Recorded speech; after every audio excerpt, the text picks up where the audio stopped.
kiri tengah yang di atas biar bisa menjawab ya. Bunga kuntum jangan dipetik. Sekali lagi, bunga kuntum jangan dipetik. Cakep. Assalamualaikum cantik. Waalaikumsalam. Kanjeng Nabi Muhammad itu siapa yang tahu ibunya siapa namanya? Siti. Ada yang namanya Siti Aminah di sini? Enggak ada. Oh, pulang kampung ya. Oh, iya. Nah, ibu-ibu yang dirahmati oleh Allah, siapakah Nabi yang dilahirkan oleh ibunda Siti Aminah? Yaitu dia mendapatkan rahmatan lil alamin, yaitu kanjeng Nabi Muhammad sallallahu alaihi wasallam. Bu, tanda kita cinta kepada Rasul. Atiullah, atiul Rasul. Taat kita kepada Rasul. Dengan cara apa kita mentaati Rasulullah? Yaitu dengan ajaran-ajaran kebaikan. Bu, sosok seorang Nabi Muhammad itu sangat luar biasa. Yang pertama, kemuliaannya di hadapan Allah. Yang kedua adalah kepribadiannya. Yang ketiga adalah akhlakul karimahnya. Yang keempat adalah Nabi yang sangat cinta dengan keluarga. Bu, Nabi Muhammad berdakwah dicaci, dimaki, dilempari kotoran dan lain sebagainya, tetap tersenyum. Kenapa? Karena sikap sabar itu terdapat pada diri Rasulullah Shallallahu Alaihi Wasallam, seperti termaktub di dalam surat Al-Ahzab ayat 21. Siapa yang bisa bacakan saya kasih hadiah. Yang udah bisa dia bayar. Cicil. Ayat 21 saya kasih hadiah, beneran saya nggak bohong.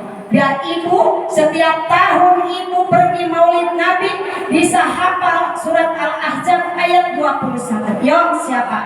Ayo, angkat tangan.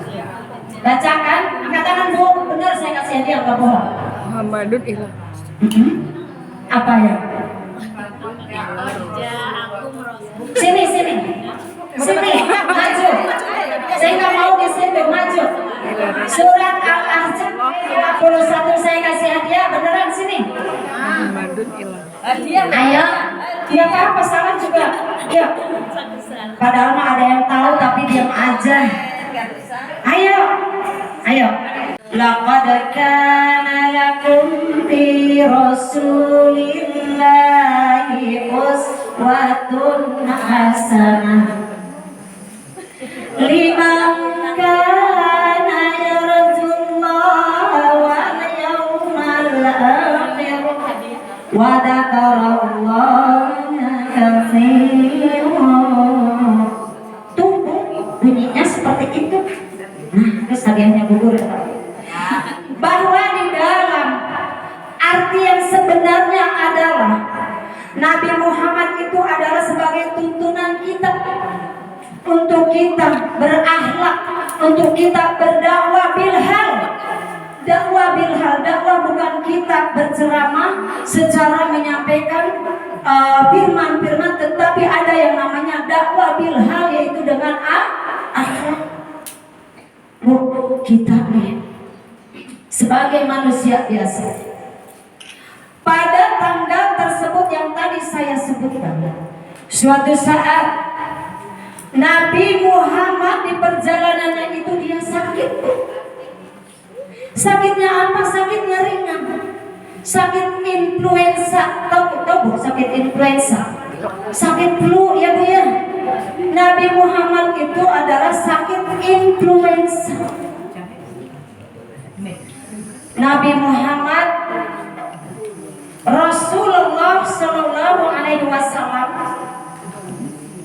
dengan kekuasaan Allah, sakitnya Nabi Muhammad di influenza di atas kekuasaannya Allah, pada saat itu di akhir menjelang hayatnya, Allah memanggil malaikat Jibril.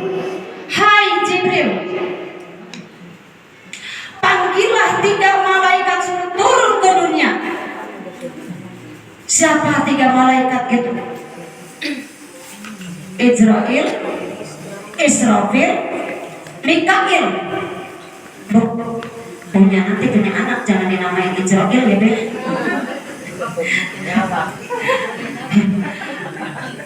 Tiga malaikat yang dipanggil oleh Allah Subhanahu wa Ta'ala. Turunlah malaikat di langit ke-7. Berarti tadi malaikatnya 1 Jibril, ketiga adalah Israel, Israfil, Mikail. Jadi ada berapa? Ada 4. Di langit ke-7 turun mereka ke langit ke-6.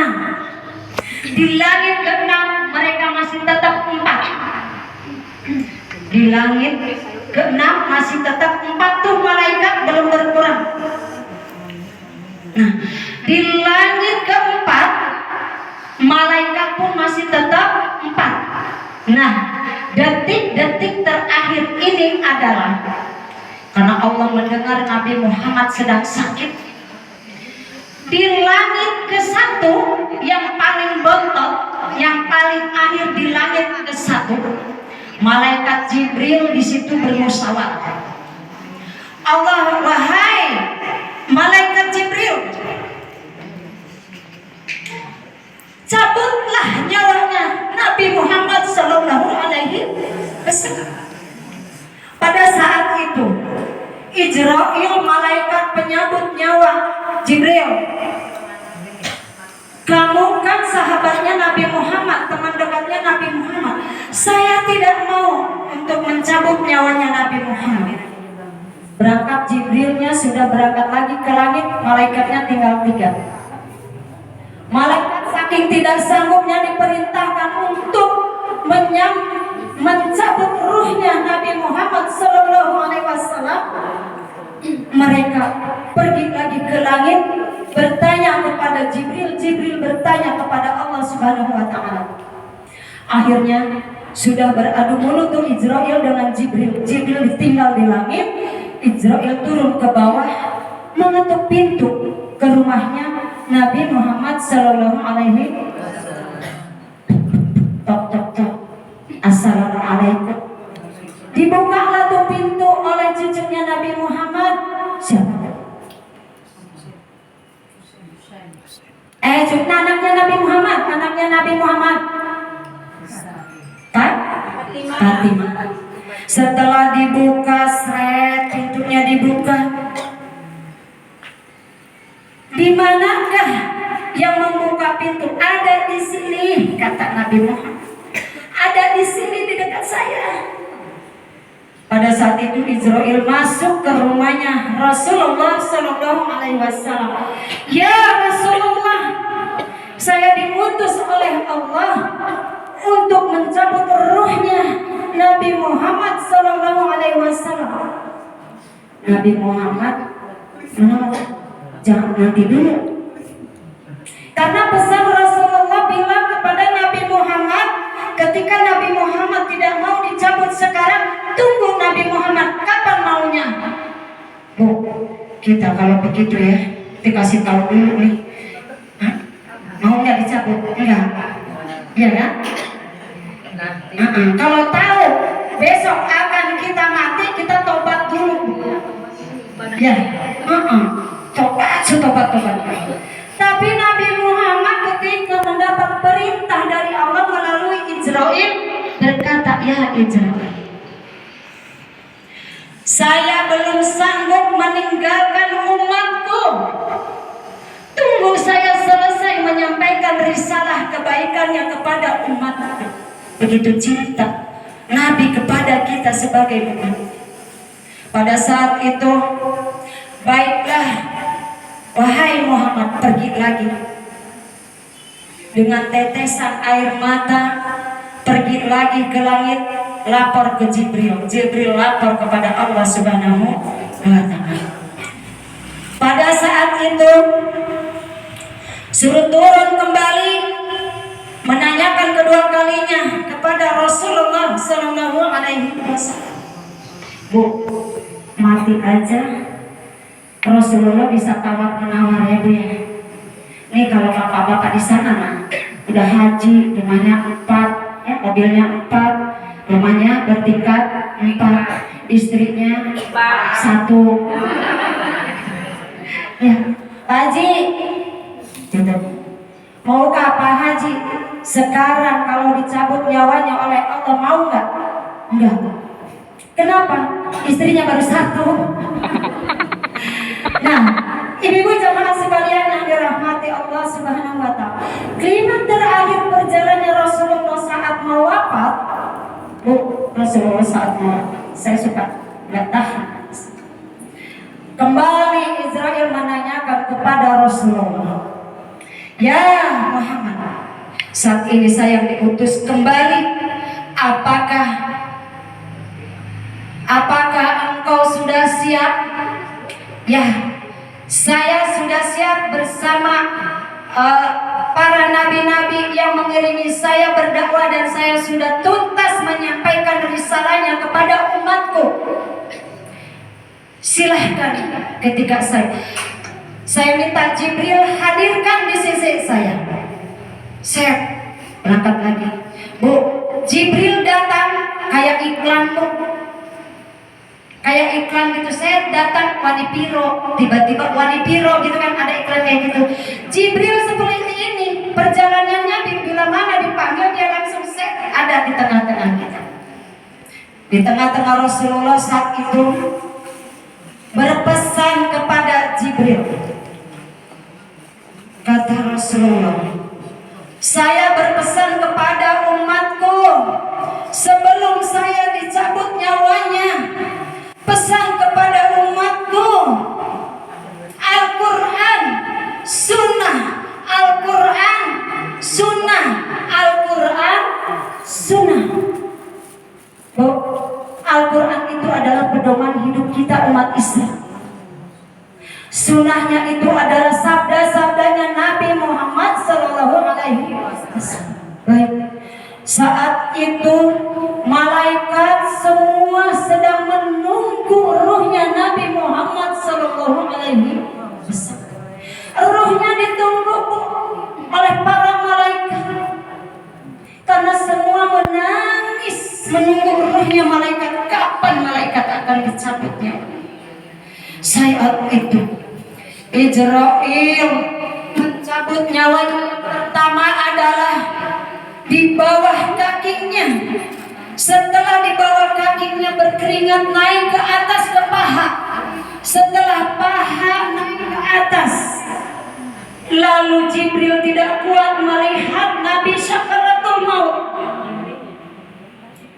Jibril menangis melihat Rasulullah yang sedang dicabut sakaratul mautnya oleh malaikat itu. Rasa sakitnya yang luar biasa. Rasulullah terakhir ada di tenggorokan nyawanya berpesan. Malaikat Jibril berpaling ke belakang saking tidak teganya melihat Nabi Muhammad, karena keringatnya bercucuran, gede-gede keringatnya di kepala. Wahai Jibril, mau kemanakah engkau? Apakah engkau jijik melihat aku? Kata Nabi Muhammad. Tidak ya Nabi, aku tidak tega melihat engkau dicabut nyawanya oleh Allah Subhanahu wa Ta'ala. Sini Jibril, dekat dengan, kata Rasulullah. Diperdengarkan pesan Rasulullah saat dia mau melantunkan nyawa, akan dibekukan semua seluruh tubuhnya oleh Allah Subhanahu wa Ta'ala. Apa pesannya? Rasulullah pesan kepada umatku, jagalah salatnya, jagalah salatnya, jagalah salatnya. 3 pesan. Biarkan saya yang merasakan sakitnya sakaratul maut, sakit umatku. Ketika nanti umatku wafat, janganlah dikasih sakaratul maut yang begitu sakitnya luar biasa. Sakitnya buat saya. Biarkan saya menanggung sakitnya umatku. Begitu cintanya Rasulullah kepada kita. Maka seperti manusia ketika disebutkan nama Nabi Muhammad sallallahu alaihi wasallam jawab. Sepelit-pelitnya orang yang tidak menjawab. Artinya kalau kita menjawab, kita mendapat syafaatnya di hari akhir nanti. Bu, Nabi Muhammad cintanya kepada kita. Nabi Idris berdoa kepada Allah. Selain Nabi Muhammad berdoa di hari hayatnya, ya Allah, jangan sakiti umatku. Biarkan aku yang menanggung sakit sakaratul maut. Tuh Nabi Muhammad lebih daripada orang tua kita. Nabi Idris di situ tidak percaya. Seperti apa sih sakaratul maut yang sakit? Akhirnya Allah mendengar Israel turun cabut nyawanya Idris. Saat itu Nabi Idris dicabut nyawanya. Nabi Idris itu wafat. Setelah wafat hidupkan kembali. Setelah dihidupkan tuh Idris, bukan Pak Idris ya, Nabi Idris dihidupkan kembali oleh Allah. Baru dia merasakan dikumpulkan semua jamaahnya, dia dikumpulkan semua. Wahai umatku, begitu sakit sakaratul maut yang luar biasa dari jempol kaki sampai ke sini. Bagaimana ketika kita sudah dikumpulkan di dalam Allah Subhanahu wa taala? Kita tidak bisa meminta maaf. Kita tidak bisa bertobat kepada Allah. Maka dari itu, marilah sama-sama kita jalankan perintahnya Rasulullah sallallahu alaihi wasallam. Pesan Rasulullah, Quran Sunnah. Wafat akhirnya adalah yang dipesankan oleh Allah, yaitu apa? Salatnya dijaga. Bu, kalau saya mati, kalau ditanya jaga apanya? Bukan dijaga rumahnya, bukan dijaga tokonya, bukan dijaga harta bendanya, tapi salah satu yang dijaga adalah sholatnya. Sesibuk apapun, mari sama-sama kita memenuhi panggilannya Allah Subhanahu wa taala untuk segera menunaikan sholat yang 5 waktu. Bu, kita tidak merasakan seperti itu. Tapi coba ibu kalau lagi sedang motong bawang, ibu dengan pisau, lalu nih jari kita kesodet sama pisau, bagaimana apa yang ibu rasakan? Perih, sakit, ya bu. Apalagi kegores dengan silet ataupun cutter yang tipis, bagaimana terasa perihnya. Sakaratul maut itu lebih perih daripada kita kesodet oleh pisau ataupun silet. Maka dari itu yuk kita semuanya kita cinta Rasulullah. Ini bagian daripada kita cinta Rasulullah sallallahu alaihi wasallam. Penuhi taklim-taklim yang ada di RW 06. Hadirkan taklim-taklim yang ada di RW 06. Oh, ada taklim di sana ini. Semua pekerjaan udah beres, udah rapi. Ayo jalan ke majelis ilmu. Salah satu yang akan membantu di yaumil kiamat nanti itu adalah ilmu yang bermanfaat.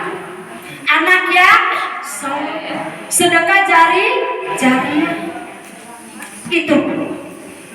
Ibu-ibu jamaah sekalian, saya ketika menyampaikan sejarahnya Rasulullah, semangat saya memproklamirkan sholawatnya Nabi Muhammad sallallahu alaihi wasallam, bahwasanya termaktub di dalam surat Al-Ahzab ayat 56 yang saya bacakan tadi semua.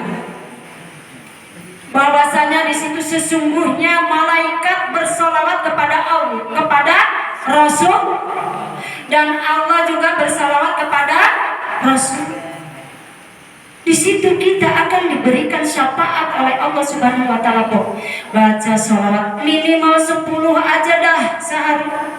Karena di dalam sholat juga di tahiyat awal sama tahiyat akhir sudah kita bersolawat kepada Nabi, kepada para sahabat dan keluarga.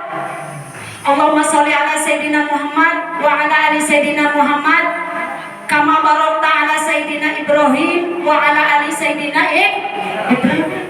Di situ kita sudah banyak berselawat, insya Allah. Orang yang sering duduk di majelis ilmu banyak nasihat, banyak pengingat diri untuk kita pergi menghadap Allah Subhanahu. Jangan tenang-tenang hidup di dunia, jangan santai-santai hidup di dunia.